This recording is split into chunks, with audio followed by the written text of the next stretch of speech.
Assalamualaikum warahmatullahi wabarakatuh. Saya Riki Nur Muhammad, Guru Pendidikan Agama Islam dan Budi Pekerti di SMK Negeri 4 Sukoharjo, sekaligus sebagai mahasiswa PPG dalam jabatan tahap 1 tahun 2024 LPTK UIN Raden Mas Said Surakarta. Formulir ini sebagai bukti pendaftaran uji kinerja PPG dalam jabatan tahap 1 tahun 2024 LPTK UIN Raden Mas Said Surakarta.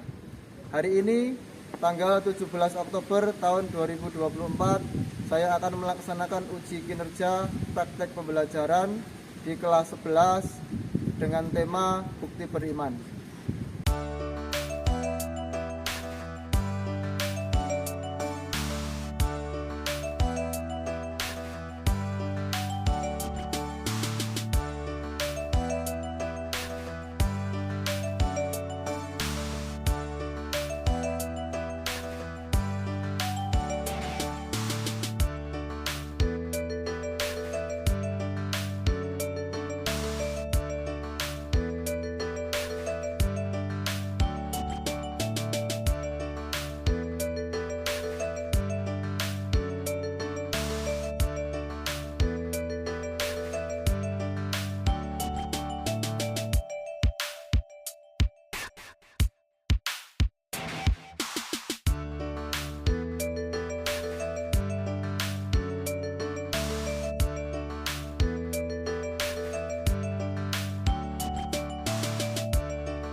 lanjutkan dulu ya. Untuk pagi ini kita tadarus dulu. Kita akan membaca surat pendek bersama surat Al-Kautsar. Ya. Kita mulai dengan baca basmalah bersama-sama.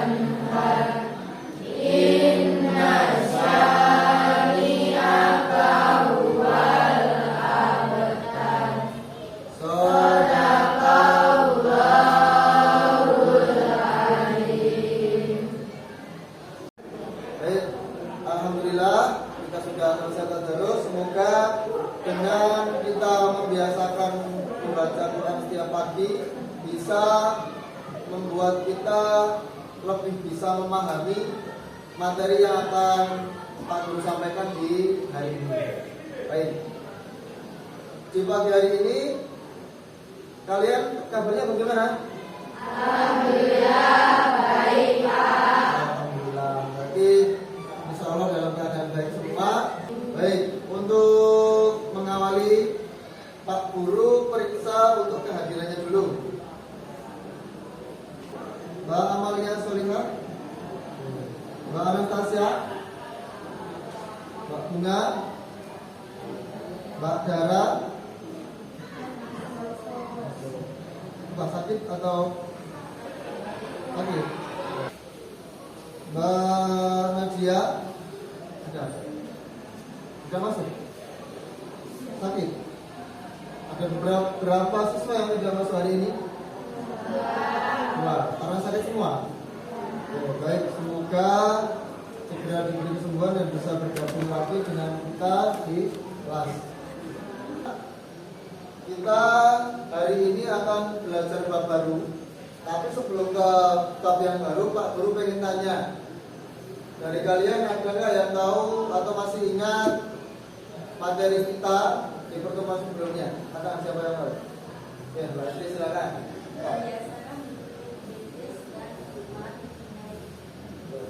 Betul ya? Yang lain masih ingat?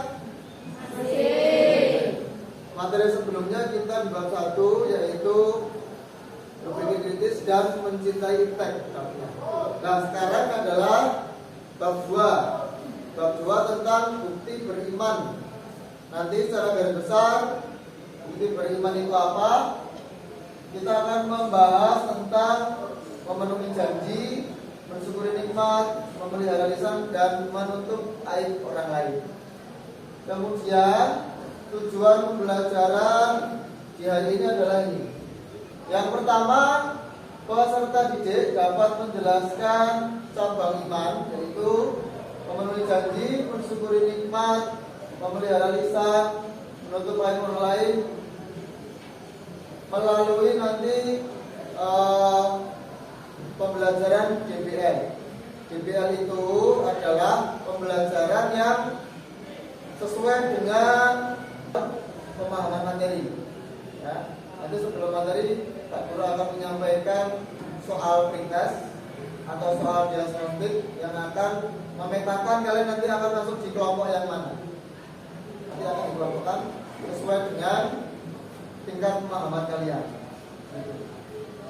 Kemudian tujuan pembelajaran yang kedua, peserta didik dapat membiasakan sikap ataupun karakter, ya, karakter memenuhi janji, mensyukuri nikmat, memelihara lisan, dan juga menutup aib orang lain. Baik, ya, sebelum Pak Guru masuk di materinya, Pak Guru pengen atau Pak Guru akan menanyakan ke kalian sebuah pertanyaan yang nanti insya Allah memantik pemikiran kalian ke arah materinya. Yang pertama pertanyaan adalah, siapa di kelas ini yang pernah pamit ke orang tua untuk berangkat ke sekolah di pagi hari, ya. Tapi ternyata tidak sampai sekolah, tapi justru malah membolos sekolah. Ada? Siapa? Berpegang? Ada? Berarti ada ya? Ya, gitu. Kalau memang ada, ya, berarti nanti diperbaiki sikapnya. Setelah kita belajar dari ini harusnya tahu materinya apa dan apa yang harus dilakukan. Ketika sudah keluar nanti diperbaiki. Kalau masih ada yang suka ingkar janji dengan orang tua, atau dengan teman kalian, atau bahkan dengan saudara, sudah berjanji kemudian tidak menepati, maka diperbaiki. Contoh soal pertama ini, pertanyaan pertama ini adalah contoh orang yang tidak menepati janjinya. Sudah janji ke orang tua untuk berangkat sekolah, tapi ternyata tidak berangkat ke sekolah, malah justru bolos. Kemudian yang kedua, siapa yang pernah atau sering malah makan di kantin sekolah, kemudian merasa makanan itu gak enak, kemudian tidak dihabiskan, justru dibuang ke tempat sampah? Ada nggak? Ada? Kalau ada, kalau memang ada ya, saya nggak tahu teman kalian yang mana yang seperti itu. Kalau ada, tolong nanti diperbaiki lagi. Namanya makanan itu harus dihabiskan. Kenapa? Karena kalau kita tidak menghabiskan makanan, termasuk kita itu golongan orang yang tidak mensyukuri nikmat yang sudah diberikan oleh Allah kepada kita. Ya. Kalau memang kamu ragu dengan makanan itu, usahakan makanannya disisihkan dulu. Kamu rasakan dulu sedikit, nanti yang tersisihkan itu bisa diberikan ke orang lain. Kalau terpaksa tidak ada orang lain, makanan itu bisa diberikan ke makhluk hidup yang lain seperti ayam, atau mungkin makanan itu bisa dimakan oleh hewan-hewan yang lain, bisa diberikan ke makhluk hidup yang lain. Jadi sebelum Pak Guru memberikan materi, Pak Guru akan memberikan sebuah tes, namanya tes diagnosis. Ini akan memetakan kalian nanti pemahaman tentang materi itu bagaimana. Ya sudah, silakan buka HP-nya, buka grup WA-nya. Dikerjakan soalnya. Pak Guru beri waktu 5 menit saja. Silakan dikerjakan.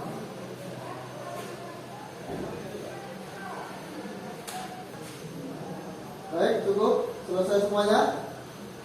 Sudah? Akan Pak Guru lihat dulu hasilnya seperti apa. Baik, dari hasil soal yang kalian kerjakan, memang hasilnya bermacam-macam. Ada yang nilainya 70, ada yang 80, bahkan ada yang 88, ya. Ini yang paling rendah ada yang 60. Baik, dengan ini berarti Pak Guru sudah bisa memetakan kalian nanti sesuai namanya, sesuai nilainya nanti akan Pak Guru petakan menjadi beberapa kelompok, ya, sesuai dengan tingkat pemahaman kalian tentang soal yang Pak Guru berikan tadi. Baik, sebelum Pak Guru memberikan materi, Pak Guru akan menayangkan sebuah video. Nanti kalian perhatikan ya.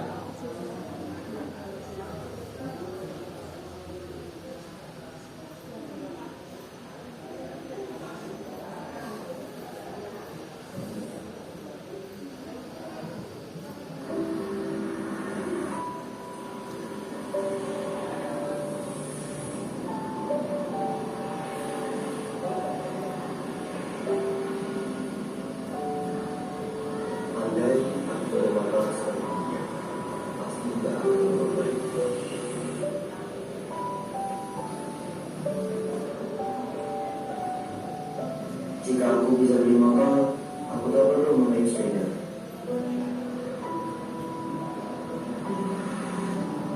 Aku ingin sepeda.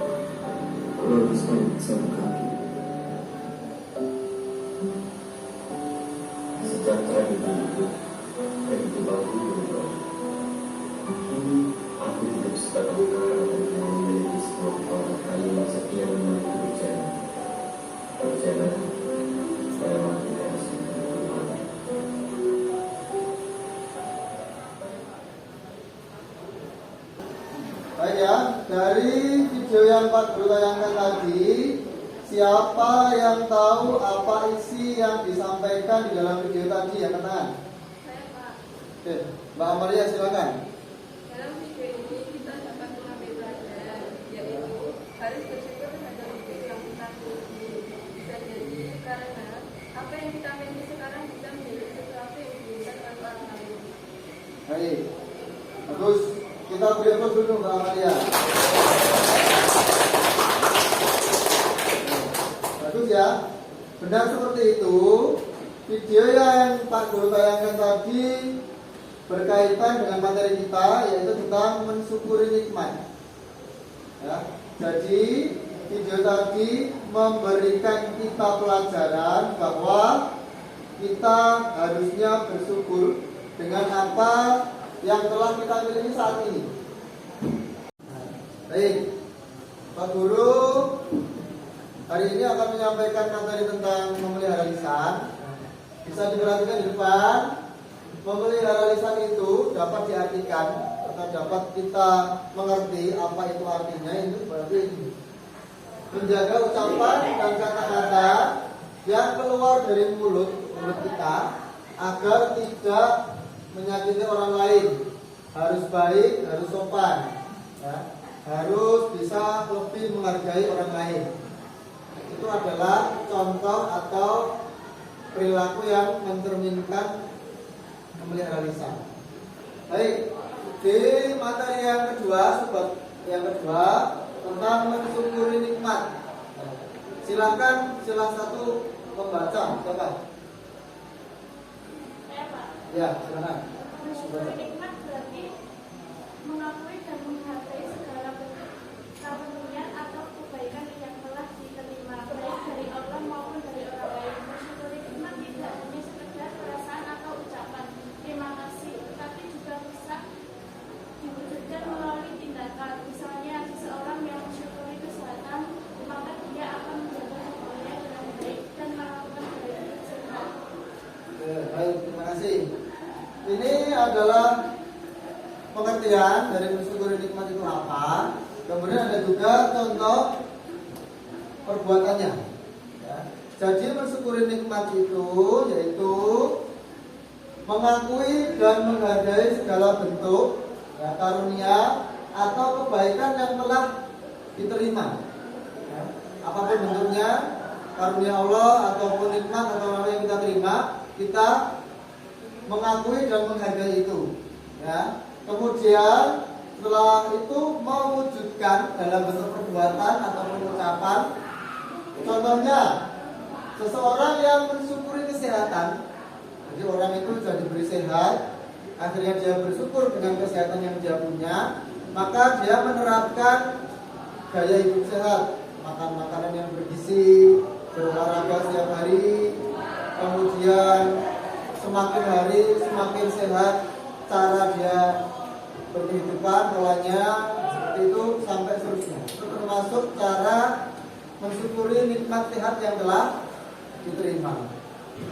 Baik, materi sudah Pak Guru sampaikan. Sekarang Pak Guru akan membagi kelompok belajar kalian menjadi 3 kelompok belajar. Ya. Kelompoknya sesuai namanya ada di depan ya.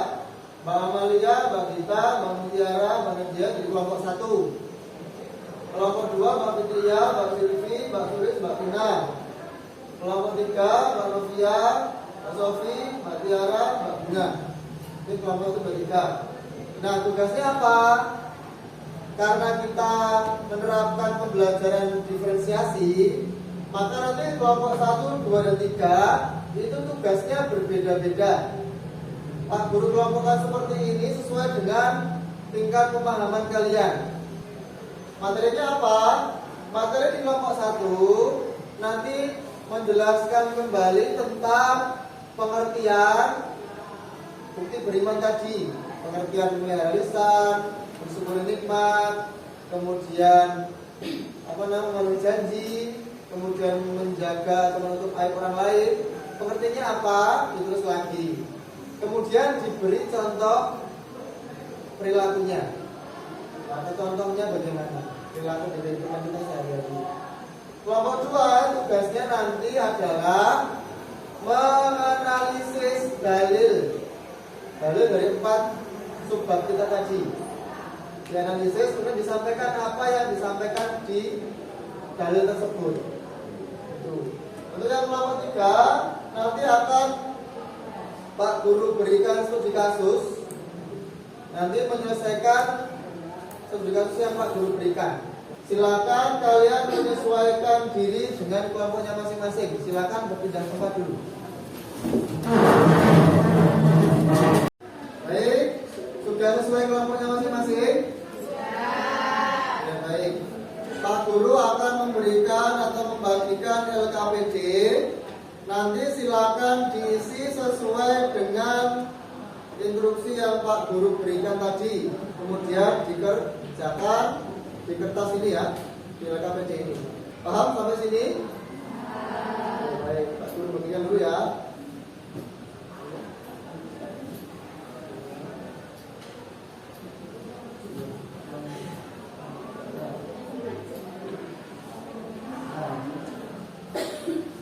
Baik, Pak Guru sudah membagikan LKPD. Silakan mulai untuk dikerjakan tugasnya. Pak Guru beri waktu 30 menit. Ya, silakan dikerjakan. Diskusi dengan kelompoknya. Apakah ada pertanyaan? Kalau mau bertanya boleh ya, Pak Guru? Ya, mana? Nah, tadi kelompok 1 tentang pengertian dan contohnya ya. Pengertian mengenai janji, pengertian yang telah dijanjikan, tanpa menyimpan dari ketentuan. Oke, ini bagus. Contohnya menepati janji untuk mengerjakan tugas sekolah sesuai waktu yang disepakati. Itu tugas kelompok di rumah ya berarti ya. Bagus untuk yang janji. Konsep nikmat sudah baik, sudah. Ini sudah bagus. Nanti siapkan 1 orang untuk presentasi depan. Ya, ya silakan. Oke. Baik, untuk diskusi sudah selesai semua? Sudah. Baik, untuk itu kalau sudah selesai semua, perwakilan kelompok silakan maju ke depan untuk mempresentasikan hasil diskusinya. Silakan maju. Yuk, ke sini. Kelompok 1, 2, 3. Satu dari sini. 2, 3. Baik, untuk kelompok 1 silakan untuk mempresentasikan hasil diskusinya terlebih dahulu. Yang lain tolong diperhatikan ya. Waalaikumsalam warahmatullahi wabarakatuh.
Selanjutnya kelompok 2 silakan untuk mempresentasikan hasil diskusinya. Saya perwakilan dari kelompok 2 yang mempresentasikan hasil diskusi kami. Bagi memenuhi janji harus surat Al-Isra ayat 34. Memenuhilah janji, karena janji itu pasti diminta pertanggungjawabannya. Dalil mensyukuri nikmat, tadi surat Ibrahim ayat 7 menjelaskan sesungguhnya jika kamu bersyukur, niscaya aku akan menambah nikmat kepadamu. Jika kamu mengingkari nikmatku, pasti azabku sangat berat. Dalil memelihara lisan, surat An-Nur ayat 24. Tidak, tangan dan kaki mereka menjadi saksi atas mereka terhadap apa yang dahulu mereka kerjakan. Dalil menutup aib orang lain. Hadis surat Muslim. Barang siapa menutup aib saudaranya di dunia, maka Allah akan menutup aibnya di dunia dan akhirat. Oke, baik, terima kasih. Kita beri tepuk tangan dulu untuk yang kedua. Oke, kelompok 3 silakan mempresentasikan hasil diskusinya. Saya perwakilan dari kelompok 2 yang mempresentasikan hasil diskusi kami. Studi kasus mensyukuri nikmat sebagai siswa di lingkungan sekolah. Pada belakang, nanti seorang siswa kelas 11 di sebuah sekolah menengah atas yang berasal dari keluarga sederhana dan tergolong siswa yang cerdas. Tetapi ia sering merasa kurang puas dengan kondisi hidupnya. Seiring waktu, Andi mulai merasa ingin teman-teman yang bisa liburan ke luar negeri, membeli pakaian mahal, lalu Andi memiliki prestasi akademik yang baik. Teman-teman yang berbeda banyak dari guru sekolah. Masalah Andi menghadapi masalah kurangnya rasa bersyukur atas nikmat yang ia miliki, baik Allah maupun sekolah. Sikapnya yang terus-menerus membandingkan diri dengan orang lain membuatnya sulit untuk menghargai apa yang ia punya. Ini dampak pada sikapnya di sekolah. Ia menjadi tidak berputus asa, tidak termotivasi dan prestasi akademik yang baik. Satu, membangun kesadaran akan nikmat yang dimiliki. Dua, mengurangi perbandingan dengan orang lain. Tiga, meningkatkan rasa syukur melalui kegiatan sosial. Empat, meningkatkan pemahaman tentang kebiasaan. Lima, dukungan dari guru dan keluarga. Enam, meningkatkan koneksi intelektual. Kesimpulan, mensyukuri nikmat adalah salah satu kunci penting dalam membangun kebahagiaan dan motivasi diri. Dalam kasus Andi, masalah utama terletak pada sikapnya yang terus membandingkan diri dengan orang lain dan kurangnya kesadaran akan nikmat yang ia miliki. Dengan pendekatan yang tepat seperti meningkatkan kesadaran akan hal-hal positif, mengurangi perbandingan dengan orang lain, serta melibatkan Andi dalam kegiatan sosial, ia bisa belajar untuk lebih bersyukur dan kembali fokus pada kesehariannya di sekolah. Dukungan dari guru dan orang tua dan lingkungan sekitar sangat penting untuk membantu Andi mengembangkan sikap syukur yang akan bermanfaat bagi kehidupan kedepannya dan prestasi akademik. Sekian dari saya. Wassalamualaikum warahmatullahi wabarakatuh.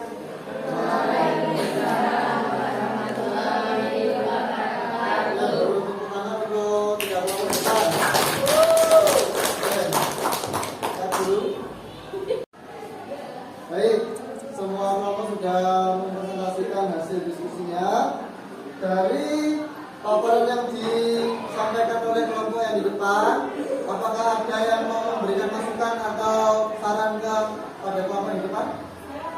Oke, Pak, silakan.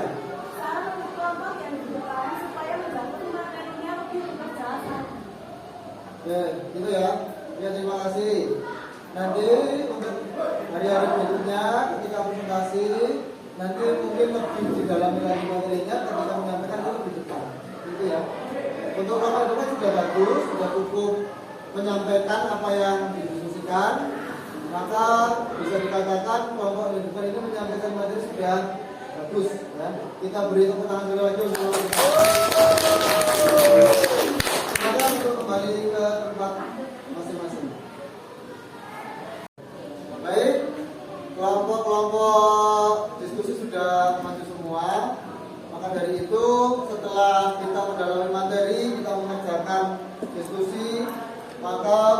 akan memberikan post test. Silakan buka Google Kelas dan diklik link yang Pak Guru bagikan. Silakan dikerjakan, waktunya 5 menit saja.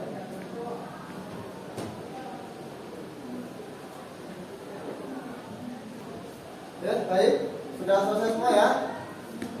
Nah, oke. Nanti Pak Guru lihat dulu. Pak Guru pengen tahu sejauh mana pemahaman kalian dari awal tes tadi sampai proses ini. Dari materi yang kalian kerjakan atau soal yang kalian kerjakan, alhamdulillah di sini sudah melampaui nilai awal, ya sudah tuntas semua. Berarti kalian sudah paham tentang pembelajaran bab ini. Kalian sudah tahu materi-materi apa yang Pak Guru berikan hari ini. Pembelajaran hari ini apakah menyenangkan? Terus, apakah kalian suka dengan pembelajaran seperti ini?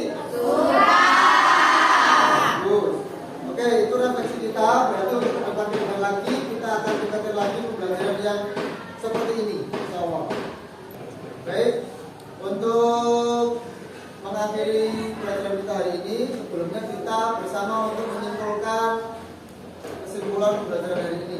Silakan salah satu memberikan tanggapan atau kesimpulan yang kalian dapat dari pembelajaran hari ini. Saya Pak. Silakan.